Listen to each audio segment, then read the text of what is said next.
Vous êtes-vous déjà demandé pourquoi la Bible parle autant de El-Exode, mais ne révèle jamais le nom du pharaon qui a affronté Moïse? Ce n'est pas un simple détail perdu dans le temps. C'est l'un des plus grands mystères de l'archéologie biblique et peut-être un indice intentionnel d'une vérité bien plus vaste. Derrière cette omission se cache un affrontement épique entre l'orgueil humain et la souveraineté divine. Et la scène de ce combat ne fut pas seulement l'Égypte antique, mais le cœur de chacun d'entre nous. Pendant des siècles, chercheurs, théologiens et passionnés d'énigmes ont tenté de relier les points. Après tout, qui était ce dirigeant égyptien assez obstiné pour défier Dieu lui-même? Était-ce Ramsès Ier, comme le disent les films, ou des figures moins célèbres mais historiquement plus crédibles, comme Toutmosis III ou Amenhotep II? La réponse se cache peut-être dans les interlignes des hiéroglyphes, dans les sables du désert, ou dans les eaux tumultueuses de la mer Rouge. Ici, la religion égyptienne entre en collision avec le jugement divin dans un spectacle aux proportions bibliques. Les 10 plaies n'étaient pas de simples catastrophes naturelles, c'étaient des attaques directes contre les dieux de l'Égypte, humiliant toute la vision du monde d'un empire. Mais ce dont on parle peu, c'est de l'impact que cela a eu sur les Hébreux, sur la culture égyptienne, et peut-être même sur le destin de l'Antiquité tout entière.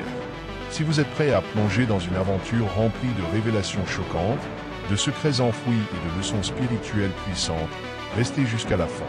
Ce que nous allons explorer pourrait bien changer votre manière de voir la foi, l'histoire et votre propre rôle dans ce récit divin. C'est curieux de constater que la Bible, si méticuleuse dans les noms et les généalogies, choisit de taire celui du pharaon qui affronta Moïse.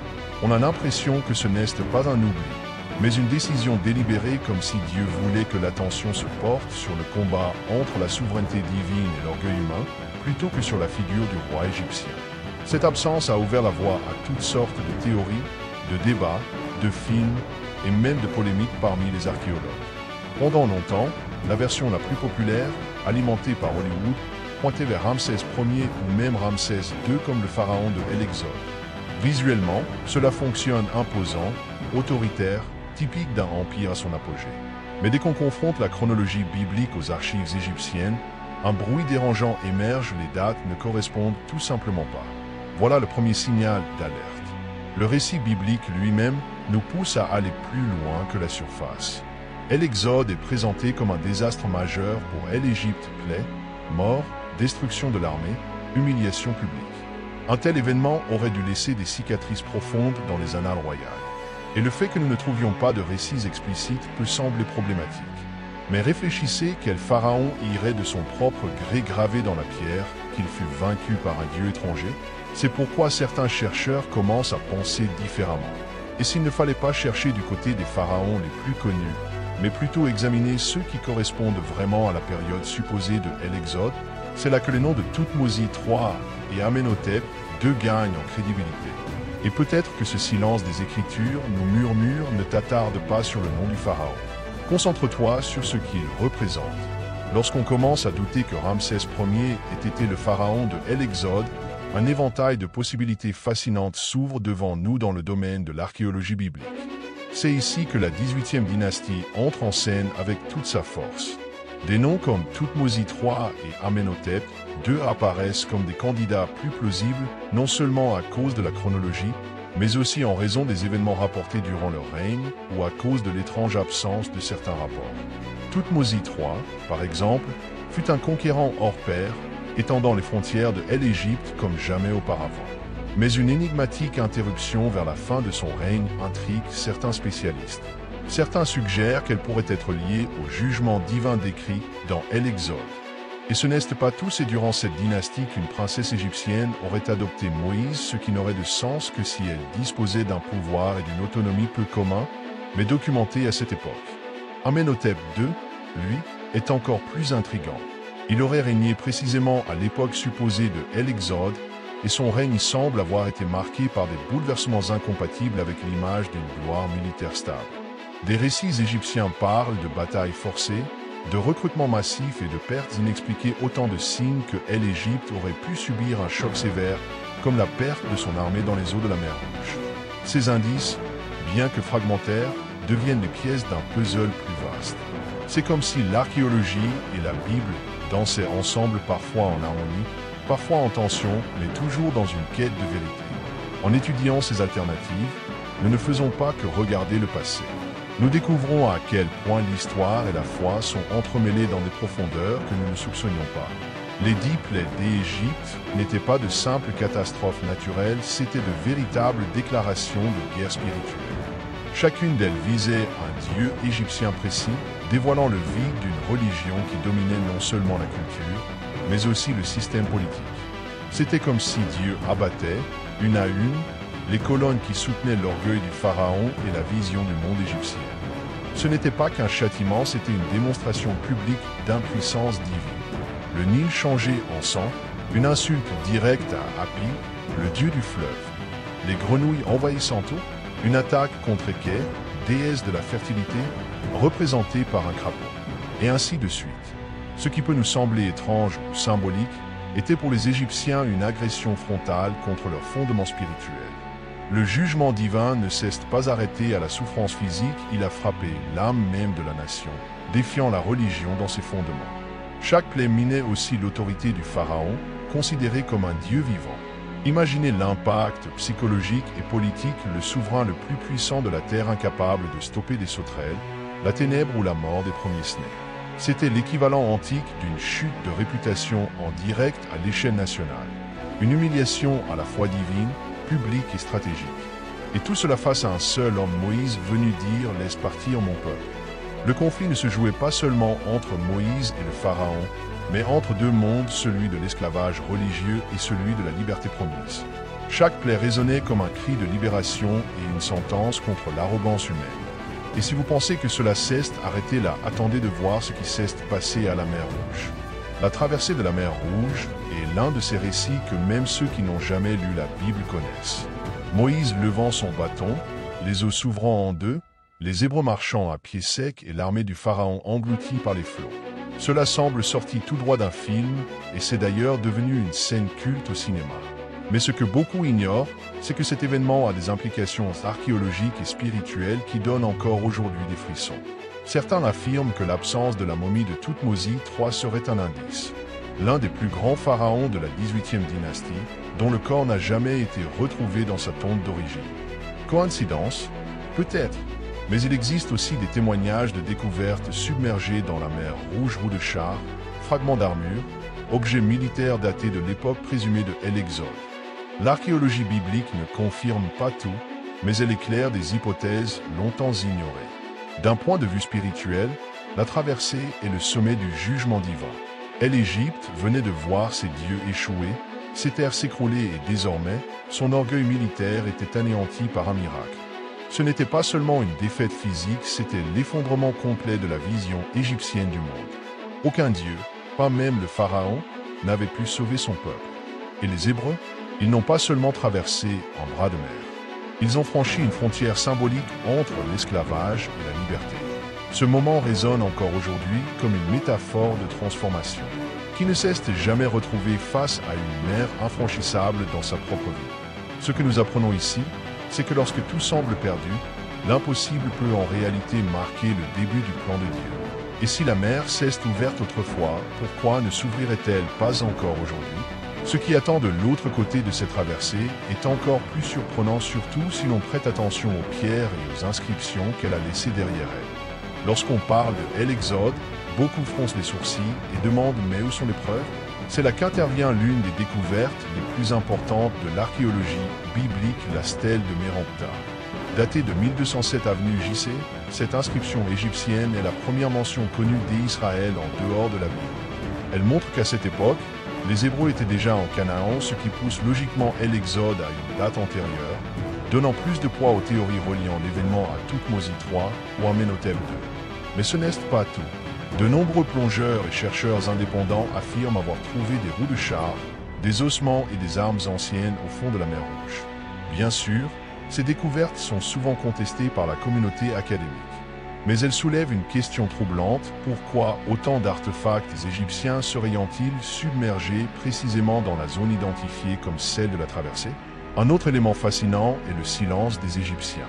Contrairement aux rois mésopotamiens, qui n'hésitaient pas à enregistrer leurs défaites, les pharaons avaient l'habitude d'effacer toute honte de leurs archives. C'est ce qui rend les découvertes physiques comme des armes brisées ou des inscriptions effacées encore plus significatives. L'absence de témoignages écrits pourrait, paradoxalement, être la preuve que quelque chose de honteux s'est bien produit. Et dans ce cas, le jugement divin se cacherait juste sous nos yeux. Alors oui, peut-être qu'on ne trouvera jamais une plaque disant « les Hébreux ont traversé ici ». Mais les indices sont là. Ils pointent vers un récit solide, cohérent et profondément transformateur sur le plan spirituel. L'archéologie biblique n'est pas là pour prouver la foi, mais pour l'éclairer.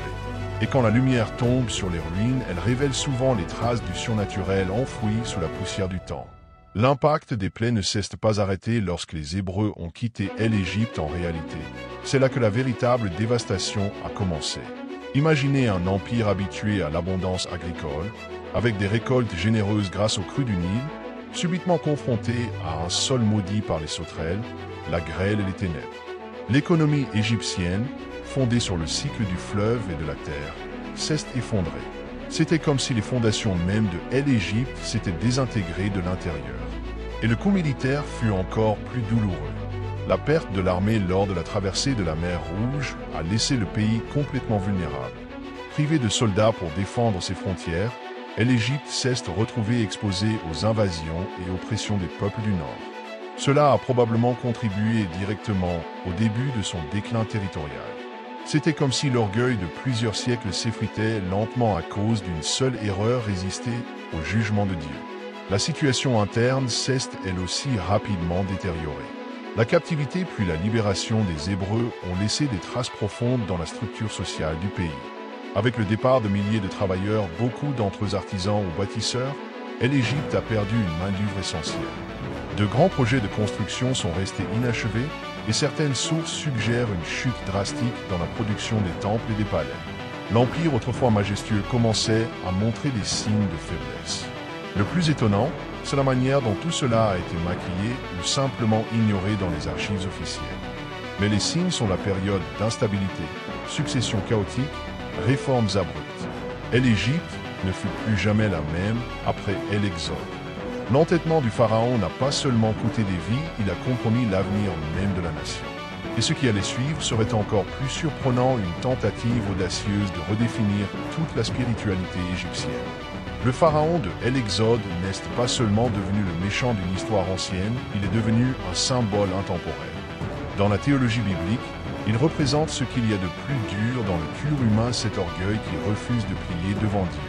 C'est pourquoi, même sans nom, il occupe une place centrale dans les sermons, les études bibliques et même dans le Nouveau Testament. L'apôtre Paul, par exemple, le mentionne dans l'Épître aux Romains pour illustrer comment Dieu peut utiliser même les rebelles pour accomplir ses desseins. Et la comparaison avec Moïse devient alors inévitable. Tandis que le pharaon endurcissait son cœur, Moïse devenait l'instrument de la libération. Cette dualité continue d'inspirer d'un côté le pouvoir humain qui s'accroche au contrôle de l'autre, le pouvoir divin qui brise les chaînes. Moïse est d'ailleurs une figure prophétique du Christ, tous deux envoyés par Dieu pour libérer son peuple, tous deux affrontant un système oppressif, tous deux offrant une rédemption face au jugement. Et cet affrontement dépasse le cadre de la théologie. Le drame entre le pharaon et Moïse devient une métaphore de nos luttes spirituelles intérieures. Combien de fois résistons-nous à l'appel de Dieu par peur, par orgueil ou par besoin de tout contrôler? L'histoire de l'exode nous rappelle que refuser les signes, endurcir son cœur et rejeter la vérité peut avoir des conséquences désastreuses. Mais elle nous montre aussi un chemin de foi, de courage et d'abandon, même quand tout semble impossible. Et voici le point le plus fort, le pharaon est mort, mais l'esprit qu'il incarne rôde encore dans le monde. Le combat entre l'orgueil humain et la souveraineté divine continue d'exister. Et plus on comprend cet affrontement, plus il devient évident qu'il faut choisir son camp. L'exode n'est pas qu'un souvenir, c'est un miroir. Et le prochain tournant de cette histoire nous montre comment, même blessé et humilié, l'Égypte a tenté de réécrire sa relation au divin. Après toute l'humiliation provoquée par les 10 plaies et la fuite des Hébreux, l'Égypte ne s'est pas seulement vidée de sa puissance politique, elle a aussi vacillé spirituellement. Les dieux égyptiens, autrefois intouchables, avaient été exposés comme impuissants face aux dieux de Moïse. Et lorsque toute une civilisation repose sur sa religion, une crise de foi devient une crise d'identité nationale.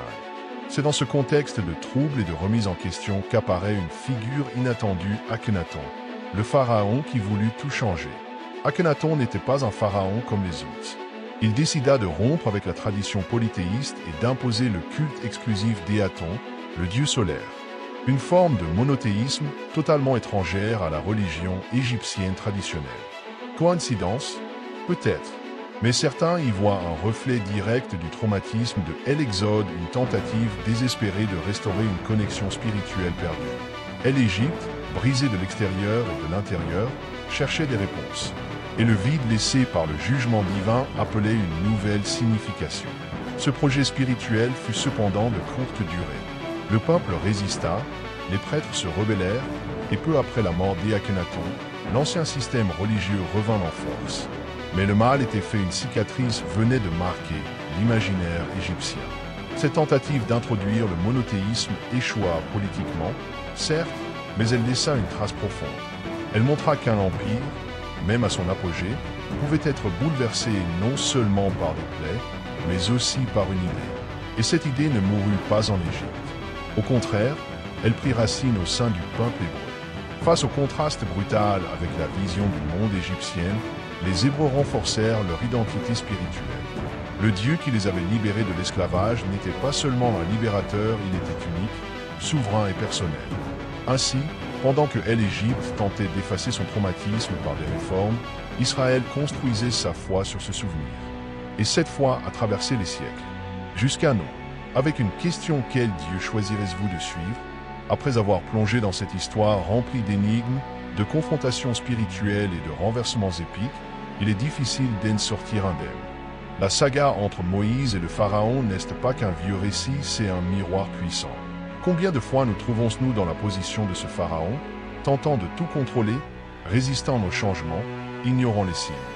Et combien de fois sommes-nous appelés, comme Moïse, à faire confiance, à faire un pas de foi, même face à une mer infranchissable? Alors dites-moi, quoi éveiller cette histoire en vous? Quelle partie de votre monde intérieur doit vivre un exode? Y a-t-il un Égypte qui vous retient encore?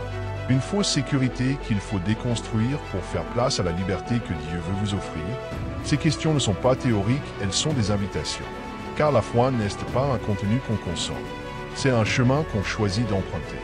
Alors si ce voyage vous a touché, si quelque chose en vous a vibré en lisant chaque ligne, ne laissez pas cela s'éteindre. Partagez ce message avec quelqu'un qui a aussi besoin de l'entendre. Et bien sûr, abonnez-vous à la chaîne et activez la cloche, ainsi vous ne manquerez aucune révélation, aucune clé pour déverrouiller les mystères que nous explorons ensemble. Le prochain chapitre ne fait que commencer, et peut-être que vous en ferez partie. On y va?